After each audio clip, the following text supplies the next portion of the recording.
Greetings, dear ones. I am Cryon of Magnetic Service.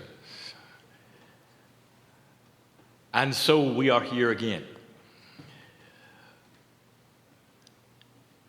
It is time to make some more sense of what you're doing. A bigger picture is always good. For sometimes it is not always available for you to see that which is perhaps out of the sight of the choir itself. It's a larger picture. And you fit into this picture beautifully. The earth's history is grander and greater than any of you know. And in a bigger scenario, the ancients knew it. There was a time clock running that would affect what you did. Although you have been here with the knowledge of dark and light for almost 200,000 years, it has only been in the last 30,000 that civilization has developed and the test really began. And the test is this: what would humanity do if left alone without guidance? And where would it go? How would it proceed? Your archaeologists are linear. They have a preset bias that says that civilization grows and always starts small and gets better or worse, but it starts from one point and goes to another. And as they dig and as they look and as they search, this is the bias. What they don't know and what they did not expect is that there have been 4 civilizations of the planet. When left alone, humanity destroyed itself almost 4 times. In the future, archaeologists will discover this. Let this be a time of notification. For this is being shown and it's being recorded. And as odd as it may sound, let this be said now, that archaeologists will discover things that do not make sense in the chronology that they expect. Earth is far different than you think. Add to this what we have told you before, that in a galaxy which is billions and billions of years old, 30,000 years is very quick. Is it possible, dear ones, logically, in the billions of years that the galaxy has formed, that life would have formed quicker on other planets than yours? And the answer is yes. You are the new kids on the block. And so with all of this known, I give you a setup. And the setup is this. Let me ask you about your children. You watch your children grow and you are aware of consciousness shift. The human brain starts to develop, and eventually it will get to a place where it is thinking as an adult. And in that period of time, the children will awaken to themselves, they'll have self-realization, and they will treat it differently depending upon how old they are. Some will move forward, some will not, depending upon the guidance you give them as a parent. Some will turn into survivalists and bullies. Some will use force against the others for things they want and don't have. Some of them will not play well together with others. And as they grow with your guidance, they will. There will be an elegance that develops within the adult as they grow. And the parent will breathe a sigh of relief that they made it and that they're there. I want you to picture something right now What if you weren't there? What if the planet was only children? What would happen? Without guidance, without wisdom, without the elegance that you know about of human behavior and maturity, what would happen? Books have been written about that possibility. One of them, The Lord of Flies. Would you end up with marauding children, killing one another, having no concepts of the elegance of getting along? I think you see the metaphor, do you not? And this is what you had. 4 times. The earth turned into a situation where civilization could not get along and ended itself 4 times. This is the 5th time. And this time was foretold by the ancients. The ancients said it was the last time. And when you turn this page, if you had not learned by yourselves what you needed to learn, you would have the end of humanity. And that was your prediction, if you recall. In your scriptures, that was the prediction. But the ancients had a different one. The potentials that if you would turn the corner, something else would happen. An elevated consciousness would begin. Now, use your common sense and your logic. Do you think that would have simply happened by itself because you passed the marker, or would there be some outside influence because of it? In come the parents. The transmissions from the great central source, representing other planets of ascension, will be given to you, received here. And what will it give you? What is appropriate?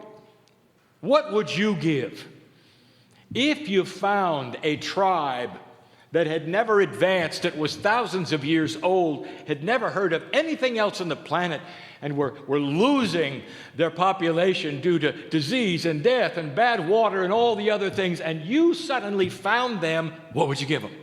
Let me ask you this. In all logic, what would you give them, dear human being? Would it be McDonald's and Monsanto? No. Let's start to think about it. What would you give them? These are all metaphors. You'd give them clean water. You'd teach them to rotate their crops and work with Gaia. You'd give them tools so they could build what they wanted to build in a better way. You'd give them life extension without drugs. You'd show them what's in the forest that they would need and could use. And then when they'd have that, you'd teach them to read. You'd give them literacy. You'd show them poetry. You might even give them colors they'd never seen. You'd show them artwork and music. And that is what the Pleiadians are going to do for you. Yes, there will be inventions, for you are device-driven, but not forever. The devices that you have, they'll reach a limit, dear ones. They're the training wheels on your bicycle. And there'll come a time when you won't need them, and you'll throw them away, and the consciousness will be high enough so that you will meld with physical things and do what the masters did. The Pleiadians are not coming to give you what they have. They're coming to give you the things that you want and you need that are elegant, the colors, the artwork, the music, the literacy, the awareness of what is really around you. Stand back, for in these next generations there will be unexpected things, and they will follow the lines, potentially, of what I've given you as I stand here.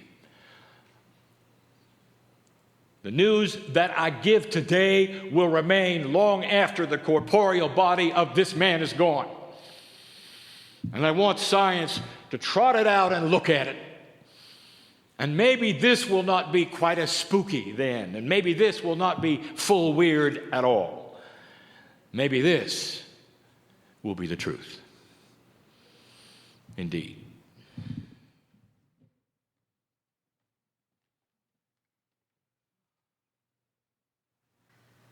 Channeling is interesting. For the recipient and the one who delivers it must be out of the way. My partner steps aside. In order for this to happen in the way that I wish it to happen for you, he can have no foreknowledge of what I want to do. And what I wish to do depends upon this room and how receptive it might be to something you did not expect. First, let me set the scene. The mountain that you celebrate, that you've come to see, is alive. And there are many books that have been written about it, and there have been those who have channeled those in it. Aurelia Louise Jones is here. She did not reincarnate. She went to be in the mountain where she belongs. And in the process, she had a reunited time with Adama. You should know Adama. You cannot leave this place without a message from Adama. Adama will speak for himself, herself, in just a moment. The information that has been esoteric to the max, unbelievable, is that in the mountain there is a city. And the city is basically Lemurian, mostly Pleiadian, which we have described is the same thing in this case. And that it has a purpose. There are those who continue to channel Adama accurately with truth. And they do it with the filters that they would have based upon what they expect. And I want Adama to set the record straight. Now, this may seem odd, but of course the whole thing seems odd. The human being channels Cryon, and I'm stepping in to channel Adama.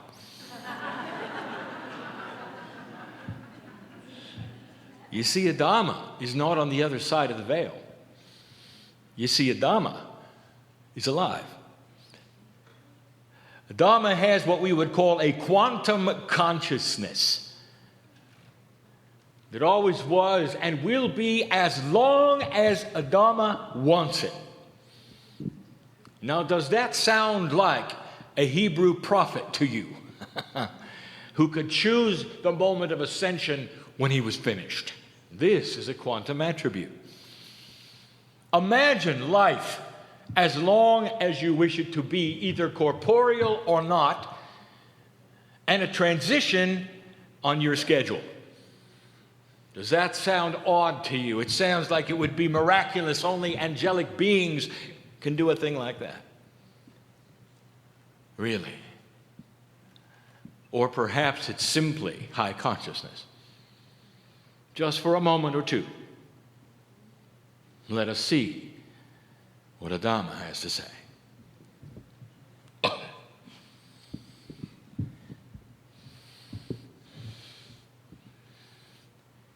Greetings, my beautiful children.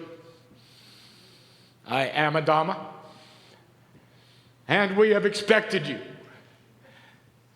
You sing the lullabies in my language that we expected. I want you to pay attention. No amount of verbiage from any human being or channeling from any human being would awaken the city that I represent. I am Adama. You see me as male, I am not. I am a collective consciousness of a multidimensional city filled with energy, waiting to be released as a time capsule to you. It is beautiful. It is filled with maturity. But let me tell you the litmus test, as you would say. For we have been here a long time waiting for this, and we know that there is only one way for this, what we call the guardians, to release the information. There is only one way. And that is to hear our native language and songs sung by humans, because this was never written.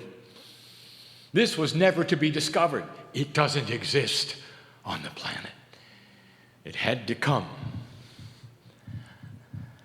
It had to come from human Akash that remembered. And when it did, it would be the signal and the sign. It would be proof that it is happening. That's the only proof that would be satisfactory, and you have come to sing it to us. Let it be known that the mountain has heard it, is ready. Out will pour at the appropriate time and the place through the planets that needs to be. Out will pour the beginning of the maturity that you need, the elegance of consciousness that you need. It is going to start in humans who are least resistant.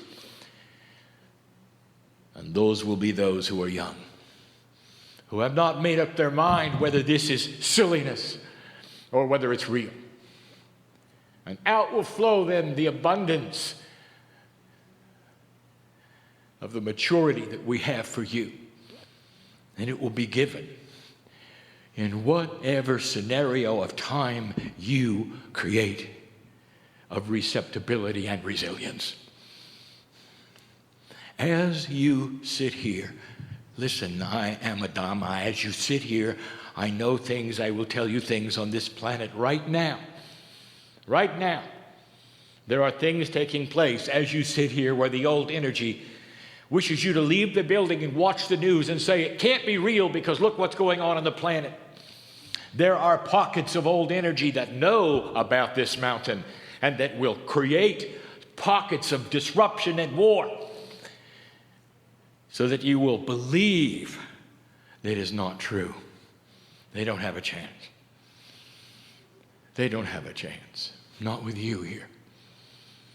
Do you understand what it must feel like for us, this collective consciousness, to hear you with our DNA singing in our language the lullabies that our mothers have sung to us?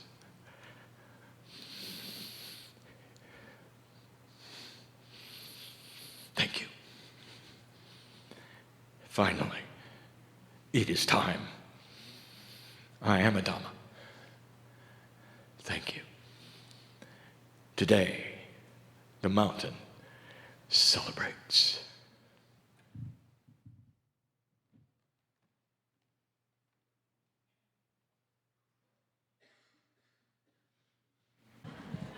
Uh-oh. Sometimes I get premonitions. I was said I can't leave.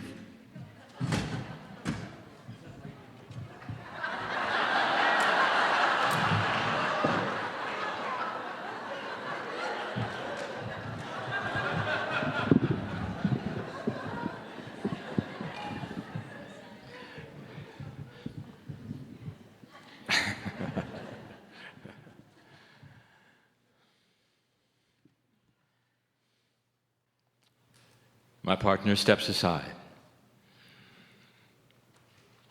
I ask him to put Yai in the chair because we want to talk to him. Yai, first of all, this is not an assignment. We're done giving you assignments because you already know before we give them and are halfway through the process. And that's what we wish to speak about. process that's going on the planet right now, you will understand far better than anyone, so I speak to you. The reception is coming in a quantum way from the center of the galaxy, which is collected from others who are ascended. The collection is from planets who are ascended. The Pleiadians have their parents, they have their parents. There are many in ascension. So it is a collective wisdom all over the galaxy delivered to this planet. It is received through the portals that represent the 12 time capsules of the planet, the pairs that have been discussed. This is the fourth pair to open. You are now calibrating it. It is transmitted through the ground and then is reflected upon the three grids of the earth that we have discussed in the past, the magnetic, the crystalline, and the Gaia. Together they posture human consciousness, and human consciousness then is postured through the DNA, which then reflects that quantum energy which is passed from the grids to it. Some of it is given real time to the humans on the planet at the time. Most of it is given to the wombs of those to be born. Therefore, the children will awaken first and change the planet right under the feet of the adults. That is the system. Now, what I want to tell you, oh, shockingly accurate one, is that as this begins, and it begins now, the choir is going to change. It has to. For this has been the beginning, the awakening. The tones that you have remembered have come, literally, from one Pleiadian, and that was your mother. Because your mother is still alive, not corporally, but consciously. And she delivers this, waiting for you to awaken. You are remembering, of course, the lullabies, the sounds, the language, all of the things. But up to now, sir, you have remembered it in a linear fashion. And in this linear fashion, you would receive it, you would record it, you would write it down, you would give it to those who would direct it, you would sing the tones to each other in a way that would create other energies and awaken these portals that we have described to you. And that system is now changing. The tones as sung are accurate and will remain accurate, and they still do the same things, but there are more advanced tones coming. Now, the numerology of the last tones that you sing should give it away. For they are 27, 28, 9, and 1. Completion and new beginning. And so the choir completes a segment of energy and closes it here in Shasta. And when it reopens by the Orange Rock in Uluru next year, I want you to sing something a little different. Here is what you already know, because you are sensing that it's coming. It's going to be the choir and Yai. It's going to be a triad. The 3 represents the catalyst, and the choir becomes a catalytic calibrator of the future portals to open as the time capsules we describe. And the part that you're going to play in some of the new tones are going to be different, for they're not going to be linear. The linearity should be carried by the choir singing 2 kinds of tones that are simple, that would create a bed for you to channel over. The new tones that you will give over the choir as the third energy with the 2 will not be delivered in advance, Yai. They're going to be channeled in real time as you do it.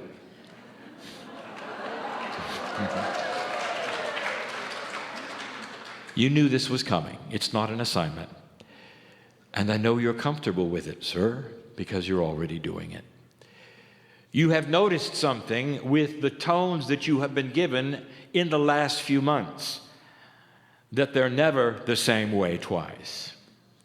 They change because the planet is changing under you, because your mother's information is starting to awaken, and each time you get it, it's different. So now, don't go through the process of linearizing any of it.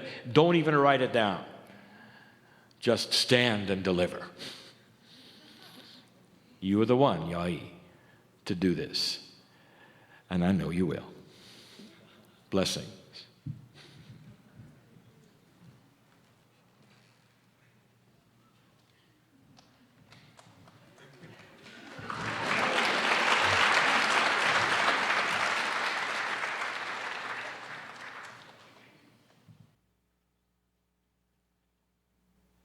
My partner steps aside.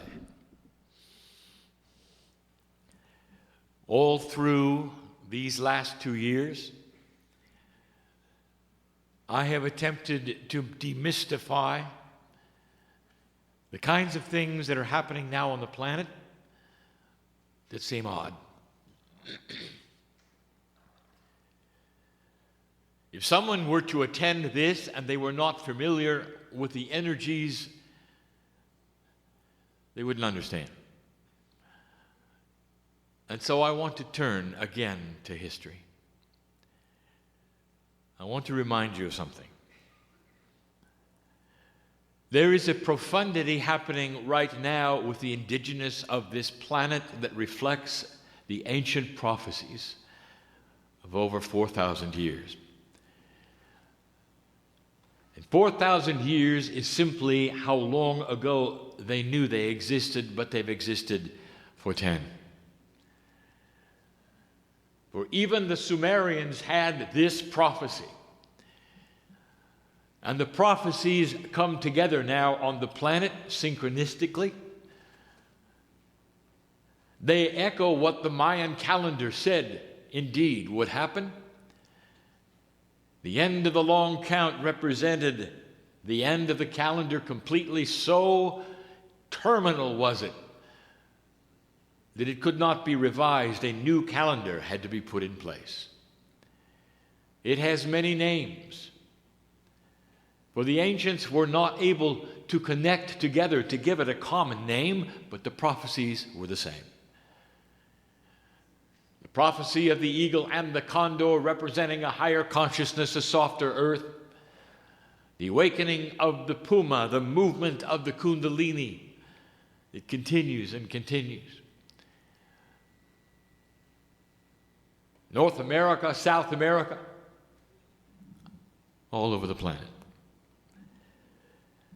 And it has nothing to do with New Age. It has nothing to do with the choir. And yet everything to do with all of it. This is not a New Age event. This is an ancient event. The very thing that you are doing was foretold by the ancients for this time in history, past the precession of the equinoxes. It would bring this planet to an awakening.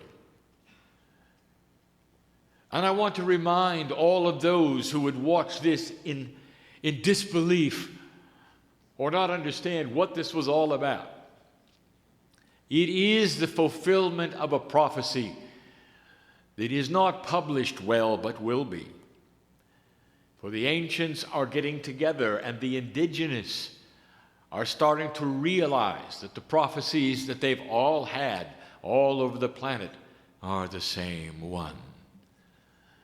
And that prophecy says that should you pass this marker, this fifth time, a chance, a potential for an awakening planet would exist.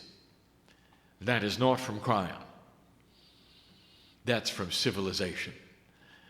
Your planet has created this. The ancients have told you about it. It has been recorded, and it is here. It's not a mystery. And it's not something that only a few would understand or do. It is part of ancientness and the prophecy of those who would bring you something on this planet that would be hopeful. And so I want to again deliver the message that in the process of fulfilling this prophecy, there is no predestination that it will take place, only a potential that is so grand and that has been so strong for 25 years that you've been preparing for it. I am crying. I would not be here. I would not have visited. My partner, I would not have awakened his consciousness if the potential was small. The potential is grand and it is great, and you cannot sit back and watch it happen. You are actively participating in an event that many would think was odd and strange, but you feel it, do you not? And it has to do not with entities in the mountain, but a grander purpose which we call divine source and God.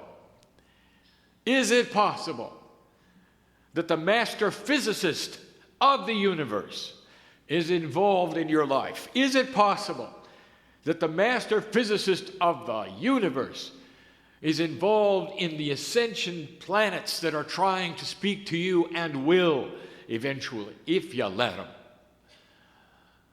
And that this is all tied in with a monotheistic God that is worshipped by this planet, seen as beautiful, as perfect. Could it be that these things all tie together in a way that nobody expected?